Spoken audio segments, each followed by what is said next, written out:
Dando sequência à nossa série de mensagens em Neemias, irmãos, eu convido a igreja a que se coloque de pé.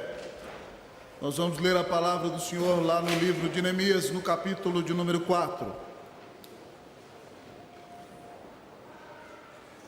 Meu projeto era terminar a série antes do Dia das Mães, mas Deus me deu uma mensagem a mais nessa sexta-feira. Então, no Dia das Mães, a gente pula e continua até o final de maio, a gente termina em nome de Jesus. Mas esse livro é muito rico e tem lições preciosas para a nossa alma. Eu vou expor o capítulo para você, mas nós vamos ler somente 2 versículos antes de começar a mensagem. Nós leremos juntos o versículo 4 e o versículo 5. Mas fique atento, porque nós ouviremos uma mensagem no capítulo de Neemias 4. Neemias capítulo 4. Nós leremos juntos em uníssono versículos 4 e 5. Assim diz a palavra do Senhor. Melhor, leamos o 4, o 5 e o 6 juntos.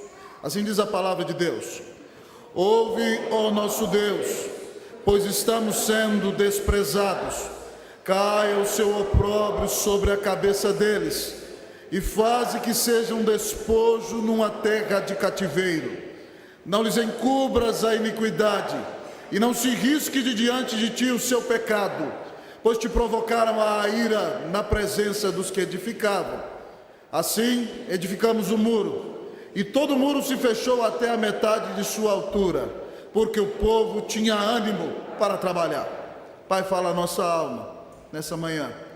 Eu quero te pedir, Santo Deus, que o Senhor glorifique o nome de teu Filho, Jesus Cristo, enquanto ouvimos a pregação desta manhã. O último hino cantado pelo nosso coral diz que tu virás, Jesus. Terminou dizendo que tu virás. E tu virás em glória nos buscar. Mas, Senhor, venha hoje ao nosso encontro aqui na Unida. Tu disseste, Jesus, que tu caminhas no meio dos teus candeeiros de ouro. Pois aqui está a tua igreja unida, teu candeeiro de ouro. Caminha no meio da tua igreja nessa manhã, Senhor. E que a tua presença graciosa aqui seja tal que o nosso coração se constranja, se comova, se reanime e tenha esperança para enfrentar todas as lutas e tenha vitórias advindas de tua dadivosa mão. Fala o nosso coração, abençoa a nossa alma, nós te pedimos em nome de Jesus. Amém. Assentai-vos, queridos irmãos e irmãs.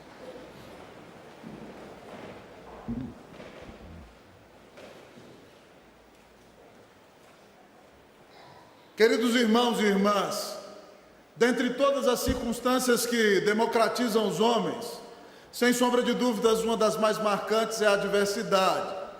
A adversidade não escolhe classe social, a adversidade não escolhe cor da pele, a adversidade não escolhe sexo, a adversidade não escolhe religião. A adversidade mora no barraco e visita de vez em quando a mansão. A grande verdade é que, na realidade, seja no dia da abundância ou de necessidade, qualquer ser humano enfrentará dificuldades, amados amigos e irmãos. E nesse texto nós encontramos Neemias, depois de voltar da capital de inverno do Império Medo-Persa, no meio da sua lide da edificação do muro de Jerusalém. E os seus inimigos se levantam contra ele, querendo desanimá-lo, querendo destruir o povo de Deus, querendo acabar com a sua esperança. Eu não sei se você que está aqui nessa manhã está enfrentando alguma grande dificuldade. Eu não sei se os seus inimigos têm se levantado contra você com truculência.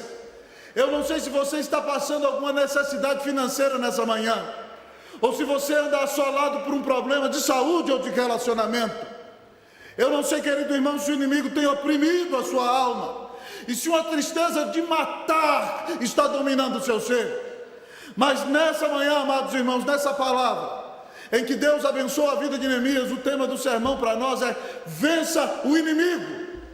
E a minha oração em nome de Jesus é que Deus te dê vitória sobre todos os teus inimigos, para a glória e honra do nome do Senhor Jesus. Amém. Vença o inimigo. Mas em primeiro lugar, o texto nos diz que para vencer o inimigo nós temos que conhecer a sua estratégia. Vença o inimigo Mas para vencer os inimigos, nós precisamos conhecer a sua estratégia. E essa será a primeira parte do nosso sermão, meus queridos irmãos e irmãs. A primeira estratégia do inimigo para atacar você e a mim, irmãos, é uma indignação irada. Olhe comigo o versículo 1. Eu vou ler até a palavra muito, o advérbio muito. Tendo Sambalate ouvido que edificávamos o muro, ardeu em ira e se indignou muito.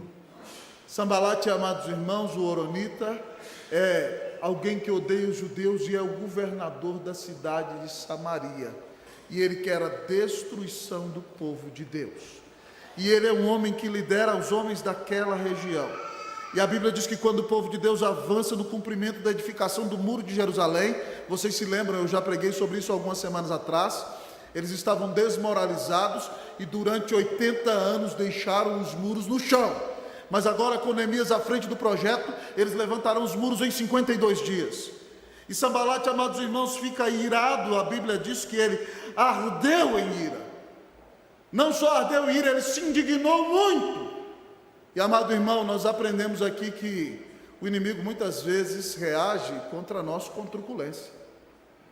O inimigo das nossas almas muitas vezes tenta mostrar seu poderio e a sua força contra a nossa vida, tentando nos deprimir, tentando nos levar à destruição, tentando nos afastar de Deus. Mas nós precisamos conhecer a sua estratégia para vencê-lo. E além de uma indignação irada, o inimigo também se levanta contra nós com zombaria. Olha aqui ainda nesse versículo, leiam todos comigo o versículo de número 1, eu lerei o 2 e vocês logo em seguida lerão o 3. Versículo 1, eu lerei, vocês o 2 e todos juntos o 3. Tendo Sambalate ouvido que edificávamos o muro, ardeu em ira e se indignou muito e escarneceu dos judeus. Vocês o 2.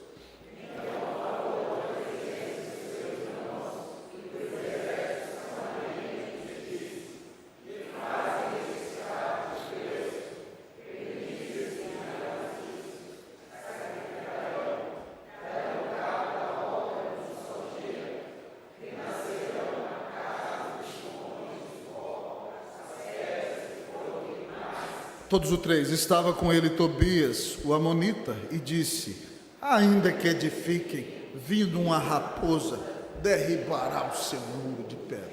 O inimigo zomba de você e de mim. Eu não sei se você, amado amigo e irmão, já começou um grande projeto, se envolveu num grande sonho, e as pessoas zombaram de você. Ah, isso é um louco, vai dar errado, como é que você está fazendo um negócio desse? E é lógico que o inimigo usa os seus sequazes, os seus seguidores para zombar de você. Aqui, amados irmãos, Sambalate zomba dos judeus, escarnecendo deles, e diz aos seus irmãos lá na cidade de Samaria, vocês se lembram que os samaritanos não são mais israelitas, são uma mistura de assírios com israelitas, amonitas e outros de outras nações, não são mais o povo de Deus. E aí eles dizem: que fazem esses fracos judeus? Nós vamos permitir isso? Eles vão voltar a fazer sacrifícios em grande escala? Vão terminar essa obra num dia só? Vão renascer dos montões das pedras que foram queimadas? E aí Tobias, que tem nome de judeu, o nome dele Tobias significa Yahvé, é Deus bom. Ele é o líder dos amonitas e ele diz o seguinte: esse muro deles não vale nada, uma raposa vai derribar o muro deles. Meu querido amigo e irmão, o inimigo quer destruir você.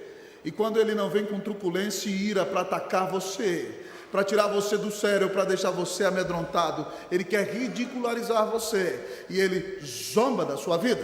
Por isso é importante que, para que você vença o inimigo, que você conheça a sua estratégia.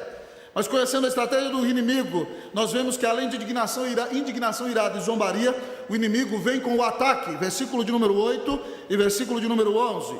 Versículo de número 8 e versículo 11. Eu lerei o versículo 8, a igreja lerá o 11. Ajuntaram-se todos de comum acordo para virem atacar Jerusalém e suscitar confusão ali. Vocês o 11.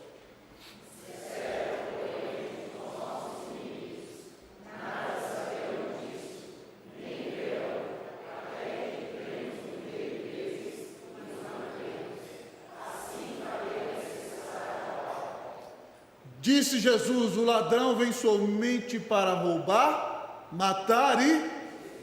Aqui estão aqueles homens, irmãos, de toda aquela região, Sambalate em Samaria, Tobias governando os amonitas, Gesem, amados irmãos, vem com os arábios, e eles então querem cercar e destruir o povo de Deus, que está edificando as muralhas de Jerusalém, para que o povo do Senhor deixe de ser vergonha, e para que Cristo Jesus, em algumas gerações mais, venha por meio da nação de Judá, para ser o Salvador do mundo, cumprindo a promessa feita a Abraão, de que sua família abençoaria todas as famílias da terra.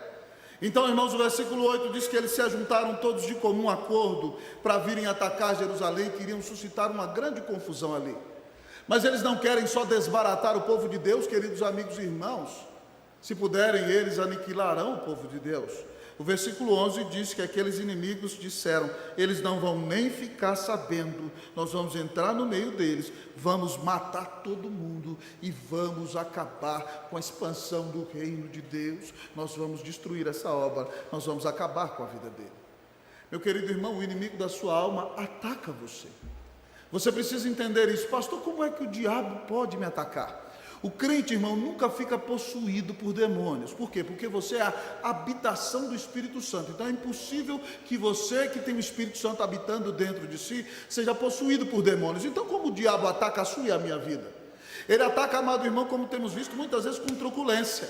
Ele ataca, amado irmão, querendo intimidar você, querendo fazer com que você olhe para os tempos, olhe para os dias maus, olhe para os problemas que tem a cidade, e você então se deprima, se entristeça, se fecha em si mesmo e diga: eu já não posso mais pregar o Evangelho.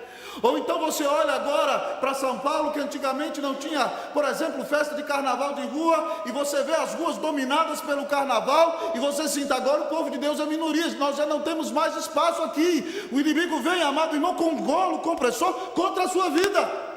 Mas quando ele não te desanima com truculência, meu querido amigo e irmão, então ele vai tentar te seduzir com a tentação.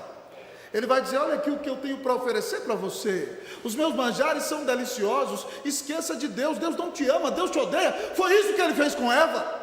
Ele quer dizer que a sua proposta é a melhor. Mas quando ele não consegue fazer isso, meu querido amigo e irmão, então ele tenta entristecer você, tenta te levar a uma depressão profunda, tenta acabar com a sua esperança. E aqui nós vemos, irmãos, ele cumprindo isso com os judeus, levando aquele povo ao esgotamento. Aquele povo estava cansado, irmãos, eles estão carregando muito entulho, e agora eles ouvem: os inimigos estão vindo matar vocês. O esgotamento tomou conta da alma deles. Olhem comigo, irmãos, o versículo de número 10, todos juntos, leamos, vamos lá. Então disse Judá, todos comigo: já desfaleceram as forças dos carregadores, e os escombros são muitos, de maneira que não podemos edificar o muro. O inimigo quer mostrar para você que você está esgotado, que você está acabado, que você não tem mais o que fazer. E aí, irmão, ele quer levar você à desmoralização. Versículo de número 12. Versículo de número 12. Olha como ele tenta desmoralizar o povo de Deus. Leiam todos comigo o versículo 12. Vamos lá? Quando os judeus que habitavam na vizinhança deles 10 vezes nos disseram: de todos os lugares onde mora. O inimigo quer acabar com o ânimo do povo. Se o ânimo do povo está no solo, se a alma do povo está no pó, o povo não se levanta para reagir, se torna um povo desanimado, deprimido, fraco, que não tem condições de avançar, que não tem condições de enfrentar as lutas do dia a dia, a cada instante. Meu querido amigo e irmão, não se deixe desanimar pelo ataque do inimigo, mas coloque-se de pé e se levante para ser uma grande bênção nas mãos do seu Deus, nas mãos do seu Salvador. É importante que você entenda, meu querido amigo e irmão, que o seu inimigo último, ainda que haja pessoas que te odeiem e tramem contra você nessa vida, a sua luta não é contra as pessoas que estão diante de você. A Bíblia diz lá em Efésios, capítulo 6, versículos 11 e 12, o seguinte: revesti-vos de toda a armadura de Deus para poderes ficar firmes contra as ciladas do diabo. Porque a nossa luta não é contra o sangue ou contra a carne, mas contra os principados e potestades dominadores deste mundo tenebroso, contra as forças espirituais do mal nas regiões celestes. Meu querido amigo e irmão, o seu inimigo último é o diabo. E talvez você está olhando para uma pessoa que está infernizando você, que está perseguindo você, que está se opondo a você, que está tirando você do sério. mas você deveria clamar a Deus que tivesse misericórdia dessa pessoa, e entender que Deus está permitindo tudo isso também para fazer de você alguém mais quebrantado, mais humilde e mais paciente, alguém mais parecido com Jesus. E é muito importante então que você entenda que quem se levanta contra a sua alma, que quem quer te seduzir, que quem quer te oprimir, que quem quer te deprimir, é aquele, amado amigo e irmão, que quer te afastar do Senhor Jesus. É o diabo com todos os seus anjos. Você precisa entender que você enfrenta hoje uma luta espiritual, e você precisa olhar para o Senhor, mas para vencer o seu inimigo, você precisa conhecer a estratégia dele. Qual tem sido a estratégia do diabo contra você? Ele tem usado contra você a difamação, e as pessoas têm te difamado tanto que isso te tira do sério, e você anda irritado. Ele tem usado contra você o sentimento que ele põe dentro do seu peito, que é um desejo profundo de morrer. Ou ele tem usado contra você uma tentação terrível que deixa a sua alma nublada e o seu coração perplexo e anda te afastando do Senhor. Você precisa entender, meu querido irmão, você precisa entender, minha querida irmã, o que o inimigo está fazendo para te afastar de Deus. Abra os seus olhos e corra para a cruz, e clame hoje a misericórdia do Senhor Jesus. Vença o inimigo. Para vencer o inimigo, você precisa conhecer a sua estratégia. Mas pastor, o que mais eu preciso para vencer o inimigo? Além de conhecer a sua estratégia, você precisa usar as melhores armas. Vença o inimigo. Use as melhores armas. Em primeiro lugar, conheça a sua estratégia. Em segundo lugar, use as melhores armas. Reverendo, quais são as melhores armas? Em primeiro lugar, ore. Versículos 4 e 5, que nós lemos. Nós vamos ler novamente, eu vou ler o 4, a igreja o 5.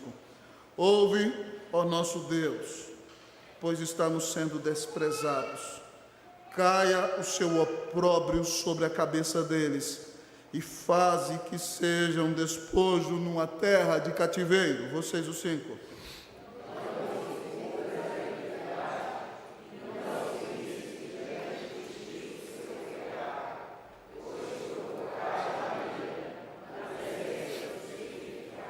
No início do versículo 9, olhe comigo também, Neemias diz: porém, nós oramos ao nosso Deus. Vença o inimigo, como? Use as melhores armas. Qual a melhor das armas? Ore. Neemias, irmãos, é um homem que nos ensina que nós temos que enfrentar todas as batalhas da nossa vida em oração.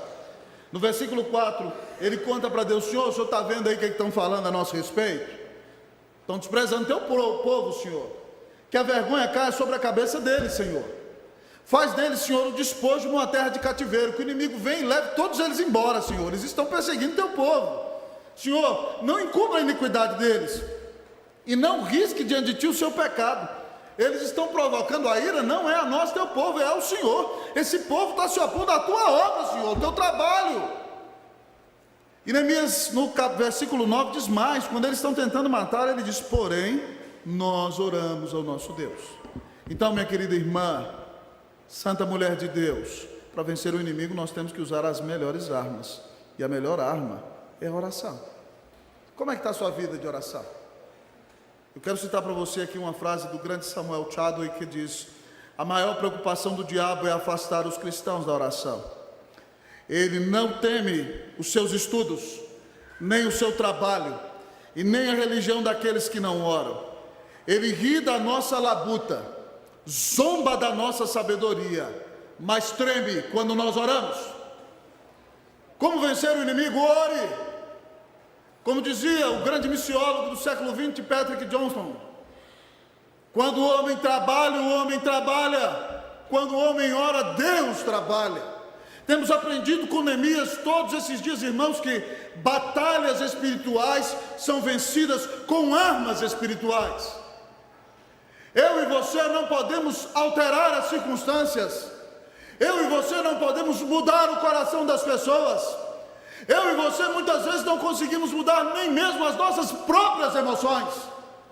Então, meus amados amigos e irmãos, se nós queremos ver o poder de Deus atuando em nosso meio, se nós queremos ver a mão de Deus conduzindo a nossa vida, se nós queremos ser cheios de confiança, ainda no dia de grande aflição, Nós temos que entender que a vitória chegará a nós por meio da oração.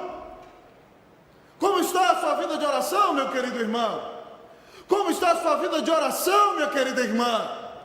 Todas as vezes que a igreja fez diferença no mundo, na história da igreja, irmãos, foi quando a igreja prostrou os seus joelhos na presença do Senhor e buscou a face do Senhor em oração. Quando Deus é a nossa prioridade, nós oramos a Ele, nós buscamos a sua face, nós levamos a Ele todos os nossos problemas, todas as nossas angústias, todas as nossas dores e vemos as suas respostas, porque o Senhor prometeu responder às nossas orações. Mas como você vai ter resposta de oração se você não ora? Você apresentou diante de Deus já o problema com seu filho? Você tem perseverado em oração na luta do seu relacionamento emocional que está trazendo tristeza e angústia para a sua alma? Você tem lutado em oração por isso? Você tem orado por aquela pessoa que tem te perseguido, tem espezinhado a sua vida, tem feito a sua vida difícil? Você tem contado para o Senhor as dores que assolam a sua alma? O Senhor está pronto a responder às suas orações. Por que você não ora? Ore ao Senhor para vencer a luta contra o inimigo, a luta contra as dificuldades desta vida. Irmãos, nós não podemos brincar, nós temos que ser homens e mulheres de oração. Meu sincero desejo, meu irmão, em todas essas mensagens que você tem ouvido, é que você separe tempo todos os dias para buscar o Senhor. Se você ama o Senhor, você vai buscar o Senhor. Irmãos, quando eu fui seminarista aqui na década de 90, no Seminário Teológico Presbiteriano JMC, naquela época seminarista era mais pobre, os seminaristas de hoje são mais ricos, né? O seminarista andava de metrô, trem, ônibus, né?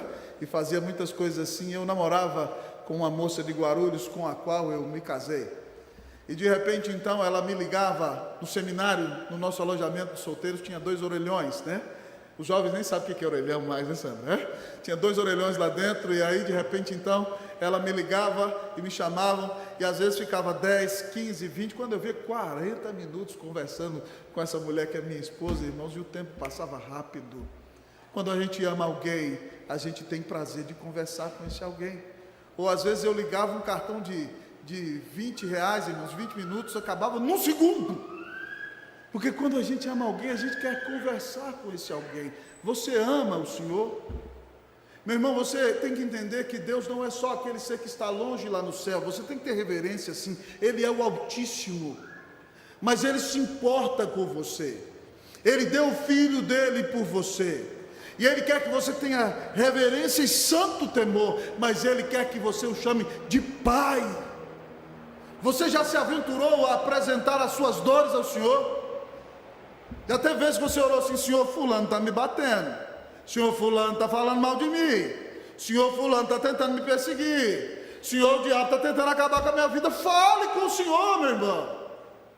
Ele está pronto para responder às suas orações. Vença o inimigo, use as melhores armas, ore a Deus, faça de Deus sua prioridade, separe tempo para orar a Ele todos os dias. Outra coisa, quinta-feira tem reunião de oração, culto com pregação e oração aqui às 19 horas nessa igreja. Venha, não perca a bênção. Sábado, 7 horas da manhã. Ah, reverendo, ninguém merece não, todo mundo merece para o inferno mesmo, irmão. É uma bênção poder levantar às 7 horas e vir buscar o Senhor aqui. Ah, irmãos, como minha alma tem sido revigorada nas reuniões de oração desta igreja. Eu desafio você a estar conosco, para que o Senhor te encha de esperança e renove a força do seu coração. E se você ainda quiser, o nosso ministério de oração ora todo dia, meio-dia aqui na capela. A igreja que sobrevive, irmão, é a igreja que ora. Esse sábado estava orando de manhã, e uma irmã muito querida que coordena a reunião de oração, falou com o Senhor: nosso pastor está aqui porque nós oramos, e o Senhor mandou como resposta das nossas orações. E eu tremi, irmão. Sabe por quê? Porque eu sei que quando o povo de Deus ora, em nome de Jesus, Deus escuta e responde às suas orações. Que Deus faça de nós as respostas da oração do povo de Deus. Que Deus use a sua vida para abençoar a muitos. Use as melhores armas. Pastor, só oração? Vamos orar e não vamos fazer nada? Não. Lutero disse que As melhores armas para você servir a Deus, inclusive interpretar as escrituras, era orare et labutare, oração e trabalho. Segunda arma para vencer o inimigo: trabalhe, deixe de ser preguiçoso, coragem em nome de Jesus. Versículo 6, vamos ler versículo 6. Versículo 6, eu vou pedir à igreja que leia o versículo 6, por favor. Eu vou ler a segunda metade do versículo 15 e a primeira metade do versículo 21. A igreja leia, podem ler. 1, 2, 3, versículo 6, vocês.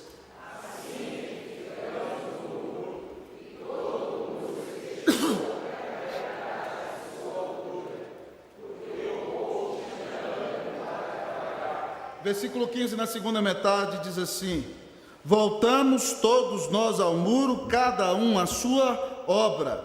E o versículo 21, na primeira parte, diz assim: assim trabalhávamos na obra. Neemias vem nos mostrar, irmãos, que para vencer o nosso inimigo, no nosso trabalho no reino de Deus, nós precisamos trabalhar. Ele disse que mesmo no meio de tanta oposição com oração, eles fecharam o muro até a metade, e o povo tinha ânimo, irmãos, para trabalhar. Louvado seja Deus.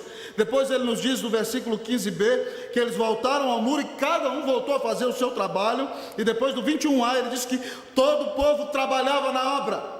Se nós queremos vencer o inimigo das nossas almas, irmãos, nós temos que lutar, nós temos que trabalhar. Não basta só orar ou usar a oração para se eximir da sua responsabilidade, mas nós temos que ser um povo que luta. Certa feita, irmãos, na década de 70 fizeram uma entrevista a Pelé, o melhor jogador de futebol de todos os tempos, o rei do futebol. E chegaram para Pelé e perguntaram: Pelé, qual é o segredo para ser o melhor naquilo que você faz? Ele respondeu: 10% de inspiração, 90% de transpiração. 10% de inspiração, 90% de transpiração.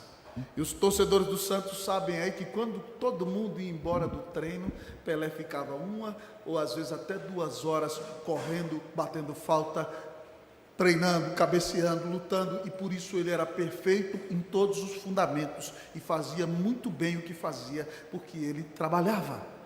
Há controvérsias, mas alguns dizem que Cristiano Ronaldo, português, é o melhor jogador de futebol hoje. Mas enquanto todo mundo termina o treino e vai embora, ele continua, ele chega antes, ele sobe escada, ele corre, ele treina. É óbvio que o objetivo dele é a vaidade, a sua própria glória, amados amigos e irmãos, mas ele se esforça e dá o melhor de si. Se pessoas que não têm o objetivo da glória de Deus fazem o melhor de si, amados irmãos, para conquistar os seus objetivos, quanto mais nós servos de Deus, temos que nos dedicar e trabalhar com todo o nosso coração, doando a nossa vida, doando todo o nosso ser, para realizar a obra de Deus, para a glória de Deus. Porque Deus não abençoa a preguiça, irmão. Deus abençoa trabalho. Nós temos que ser homens e mulheres que trabalham para a glória e honra do Senhor. Amém, meu irmão? Pastor, quero vencer a tentação. Trabalhe. Ah, pastor, tenho tentação na área de sexualidade. Então pare de ver pornografia na internet. Pare de passar na banca e ficar olhando aquilo que não deve. Trabalhe, corra, lute, faça a sua parte. Há uma parte que é sua, meu irmão. E não invente aquela mentira, não, né? Tem gente que diz aí na rua, na Bíblia diz: faça a tua parte que te ajudarei. Esse versículo não está na Bíblia, não, está na sua cabeça, né? Isso nunca foi escrito nas Escrituras. Quando alguém falar isso para você, você fala: pode parar, que isso não está na Bíblia, não. Isso é coisa da sabedoria popular. Pastor, qual é a outra arma para vencer o inimigo? Vigie. Então, primeiro ore, segundo trabalhe, terceiro vigie, fique ligado. 9b, vamos olhar comigo, 9b, segunda metade do versículo 9, diz assim: como proteção pusemos guarda contra eles de dia e de noite. Depois do versículo de número 13 diz assim: então pus o povo por famílias nos lugares baixos e abertos por detrás do muro, com as suas espadas e as suas lanças e os seus arcos. Depois do versículo 16, leiam todos comigo o versículo de número 16. Daquele dia em diante, metade dos meus moços trabalhavam na obra, e a outra metade empunhava lanças, escudos, arcos e couraças, e os chefes estavam por detrás de toda a casa de Judá, queridos amigos e irmãos. Versículo 17 diz assim: os carregadores que por si mesmos tomavam as cargas, cada um com uma das mãos fazia a obra e com a outra segurava a arma. Olha para você ver o nível. E nós vamos ler do 21 ao 23. Eu leio o 21, a igreja o 22, todos o 23. Assim trabalhávamos na obra, e metade empunhava as lanças desde o raiar do dia até o sair das estrelas. Vocês o 22.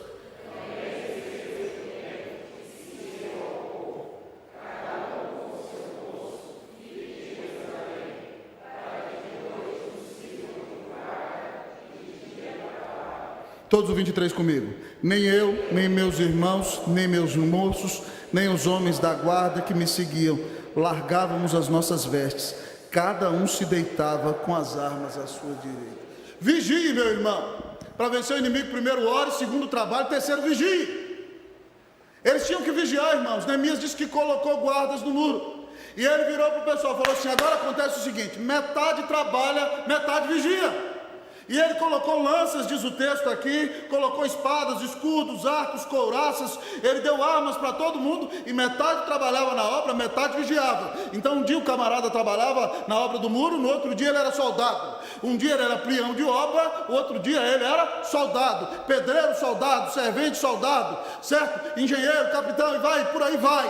E o povo tinha que vigiar, irmão, para o inimigo não chegar assolando tudo. E a situação foi tal que não só no trabalho, os carregadores de carga, imagine lá, o cara carregando, né, um monte de, não tinha cimento na antiguidade, então vamos lá, alguns tijolos, ele colocava os tijolos de cá e ia com a espada do lado de cá na mão, uma mão para trabalhar e outra para se defender.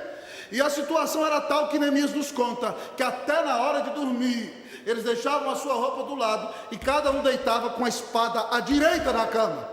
Se a espada tivesse afiada, o camarada até a perna cortava, né? Mas estava ali todo mundo vigiando, atento, porque não pode deixar o inimigo chegar e fazer o que quiser. Eu quero lhe fazer uma pergunta: você está vigiando? Marido, você vigia no seu casamento? Mulher, você tem vigiado no seu lar?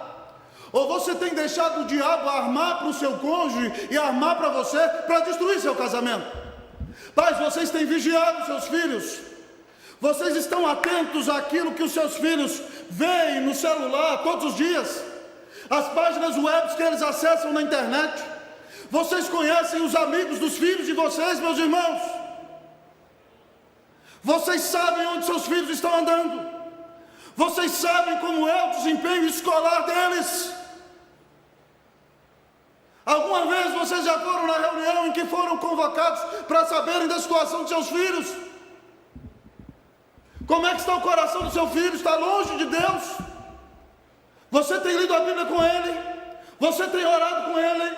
Você já conversou com ele a respeito desse assunto? Vigie, meu irmão.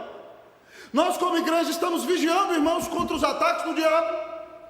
Ou estamos deixando, amados irmãos, que o inimigo faça o que quer no nosso meio? Nós temos que vigiar, irmãos, e pregar a palavra com fidelidade é uma das maneiras de vigiar.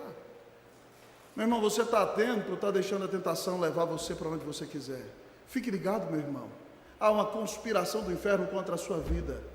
E você tem que entender que você está no meio de uma guerra. E você precisa vigiar. Que Deus nos dê sabedoria para vigiarmos, amém, meus irmãos? Irmãos, um dos grandes problemas que a igreja enfrenta nos dias de hoje é que os homens não têm querido ser homens. Outro dia eu estava lendo um livro de Darren Patrick, um autor que eu gosto muito, e ele diz que um fenômeno que acontece nos Estados Unidos e acontece no Brasil é o fenômeno do homenino. O que é o homenino? É o camarada que cresceu, casou e quer ficar jogando videogame 3 horas por dia. Ele não ora com a mulher, não lê a Bíblia, não ensina nada com os meninos, ele quer viver na adolescência o tempo inteiro. E muitas vezes por causa da falta da liderança dos homens, irmãos, muitas coisas ruins estão acontecendo. Nós homens precisamos ocupar o lugar dentro das nossas casas, irmãos. Nós temos que ser os maridos que nossas esposas precisam. Nós temos que ser os pais que nossos filhos precisam. Nós precisamos na igreja ser os líderes que o Senhor vai usar. Nós temos sido varões responsáveis no nosso trabalho. Fica o desafio, irmão. Que Deus nos ajude a vigiar, mas minha irmã, vigie também. Ajude seu marido. Seja vigilante com a sua vida, com o seu lar. Cuide do seu esposo. Seja carinhosa com ele. Não deixe as mulheres de fora darem mais carinho a ele do que você, minha irmã, tem que dar, em nome de Cristo Jesus. Vigie, defenda seu lar, cuide de seus filhos. Que Deus nos dê vitória em nome de Jesus, amém, meus irmãos? Como vencer o inimigo? Eita, pastor, que sermão é esse? É esse sermão mesmo que você está ouvindo.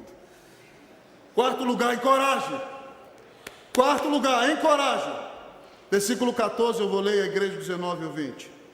Inspecionei, dispus-me e disse aos nobres, aos magistrados e ao resto do povo: não os temais, lembrai-vos do Senhor grande e temível, e pelejai por vossos irmãos, vossos filhos, vossas filhas, vossa mulher e vossa casa.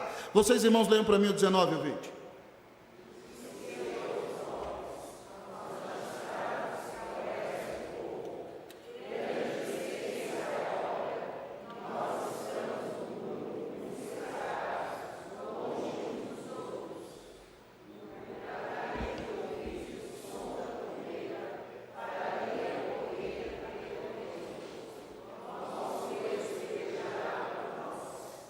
Encoraje, anime, motive.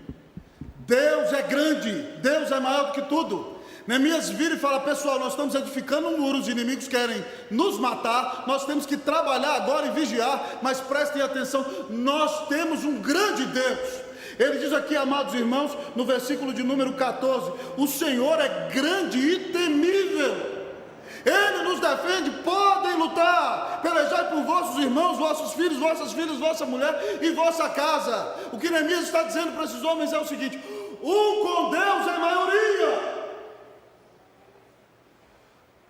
Ou na linguagem bíblica, se Deus é por nós, quem será contra nós?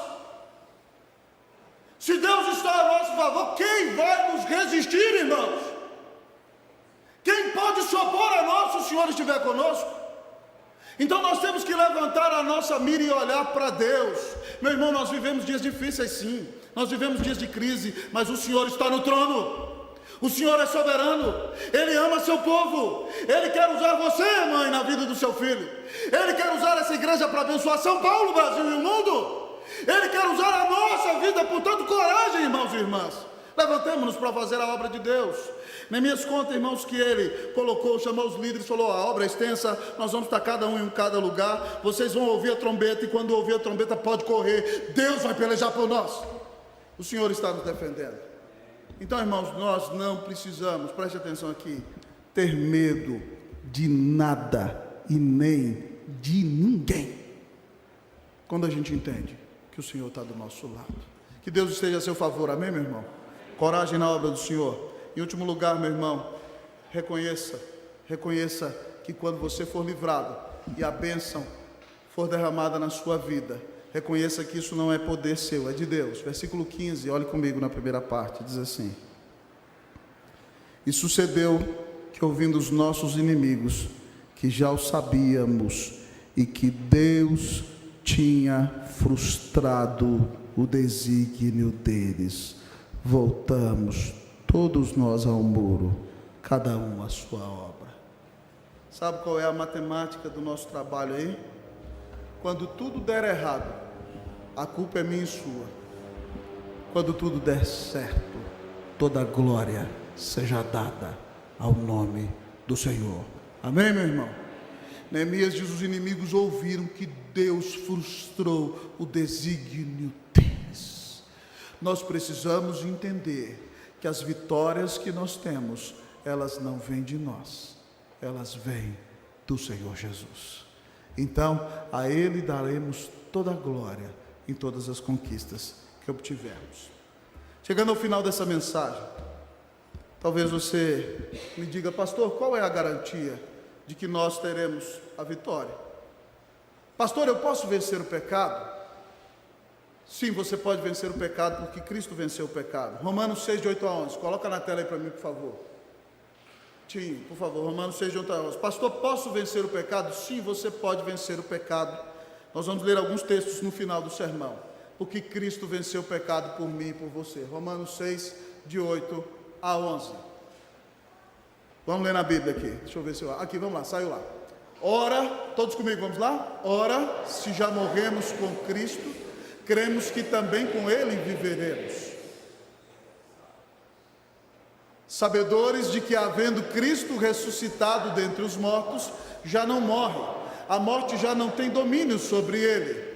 Pois quanto a ter morrido de uma vez para sempre, morreu para o pecado, mas quanto a viver, vive para Deus. Todos comigo.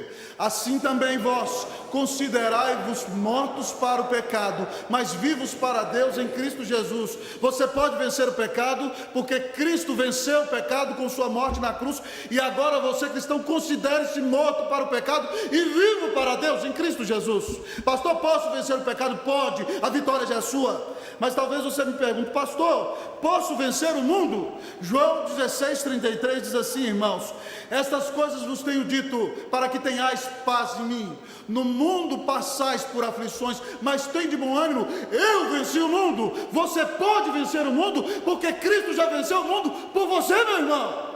Mas talvez você me pergunte: pastor, já aprendi que posso vencer o pecado e o mundo, mas será, pastor, que eu posso vencer o inferno? A Bíblia diz o seguinte em Colossenses 2, de 13 a 15: e a vós outros que estáveis mortos pelas vossas transgressões e pela incircuncisão da vossa carne, vos deu vida juntamente com ele, perdoando todos os nossos delitos. E olha o que diz o versículo 15: tendo cancelado o escrito de dívida que era contra nós, e que constava de ordenanças, o qual nos era prejudicial, removeu-o inteiramente, encravando-o na cruz, e despojando os principados e as potestades, publicamente os expôs ao desprezo, triunfando deles na cruz. Cristo venceu os demônios e o inferno na cruz.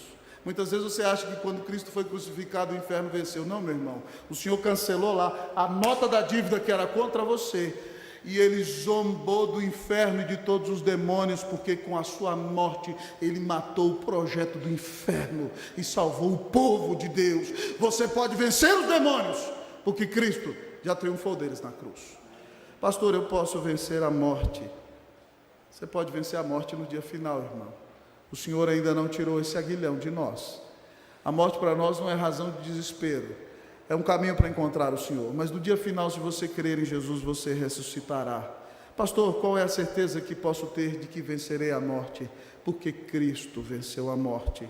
1 Coríntios 15, 55 a 58 diz: onde está a morte, a tua vitória? Onde está a morte, o teu aguilhão? O aguilhão da morte é o pecado, e a força do pecado é a lei. Graças a Deus que nos dá a vitória por intermédio de nosso Senhor Jesus Cristo. Portanto, meus amados irmãos, sede firmes e inabaláveis, sempre abundantes na obra do Senhor, sabendo que no Senhor o vosso trabalho não é vão. Cristo venceu o pecado, o mundo, o inferno e a morte. Creia em Cristo Jesus e você será vitorioso em qualquer tribulação. Creia em Cristo Jesus e pela graça, mediante a fé, você terá a salvação. Que Deus te dê vitória contra os seus inimigos, em nome de Jesus, para a glória de Jesus. Amém.